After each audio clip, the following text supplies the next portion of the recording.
Ow, my wrist has been really hurting these past few days. I wonder what's wrong. I need to go see a doctor. Hi there, Daniel. What seems to be the problem?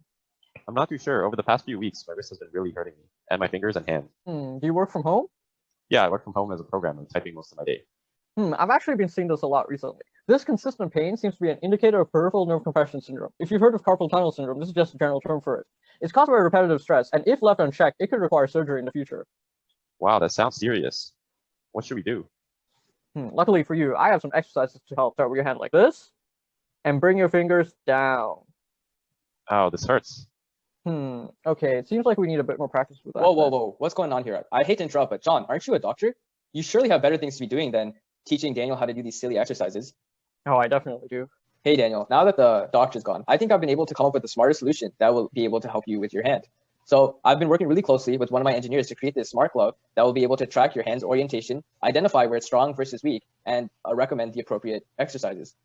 In fact, I think he's dropped off the glove earlier today at your house, so you should have it. Now I'll bring him in to talk about it in a little bit more detail. Hi, Daniel. I heard you've been having wrist issues. I sent you the glove to help with this. The glove has an IMU that can track the movement of your hand and a flex sensor to track the movement of your fingers as well. By hooking this up, we are able to collect the appropriate data and analyze using a machine learning module, which Shafin will now talk about. So now getting into a little bit of the code. We first started off with writing an Arduino script that was able to actually gather data from the IMU and flex sensors and print that out to the serial port. Next, to facilitate the training data collection process, we wrote a Python script to be able to retrieve the data from the serial port and format that into the appropriate array. This script made it really easy for us to collect around 30 to 60 samples for each of the gestures. Here's an example of one of the data sets.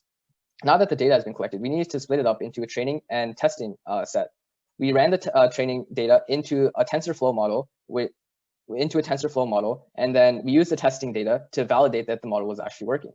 Lastly, we have a real-time classification script that is able to take real-time data of the user inputting gestures, and the model is able to appropriately classify which gesture they made. In Python, we created a simple graphical user interface to be able to take the information from the Arduino and run it through the classifier model and match the classified gesture with the actual gesture that we want the user to perform. So in our program, we have a streak mode, which is an interactive mode that allows the user to view the actual gesture that we want them to perform, and they are able to click start to begin the recording on the glove and see if they can perform the actual gesture. And if they are able to perform it correctly, the streak will increase until they perform an incorrect exercise or they're unable to perform the exercise.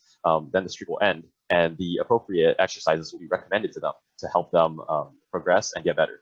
And also, they're able to view their history and send it to data to the doctors. So starting off with the first exercise, I can click Start Streak and begin the exercise on the glove. And once I get a correct exercise, it will show that the model prediction will match with the actual gesture that I had to mimic. And so moving on to the second exercise, the wrist extension, I can click Start Streak and begin the recording. Once again, I matched my actual exercise with the exercise that I'm able to perform. So moving on to another wrist extension, I'm able to perform that correctly. And on this third exercise, if I'm unable to fully perform the exercise, the streak has ended, and it shows that my result was that I had 3 correct gestures in a row, and that was my high score. So using this as an interactive program to be able to help the user train their hand mobility and improve their results. And here's a list of all the exercises that we have currently in the program, and you're able to view the history of your hand performance on an easy-to-read chart and send this data to the doctors. And once the streak has ended, you can view the recent performance and the suggested exercises to help you improve in your weak areas. Our glove is designed specifically to improve an individual's well-being with limited interaction with doctors. In addition to being able to provide exercises for treatment of peripheral nerve compression syndromes, this glove can also have application in general hand injury and stroke rehabilitation. Our glove is also an unconnected hack, as information from the Arduino is directly sent to the computer via a USB cable.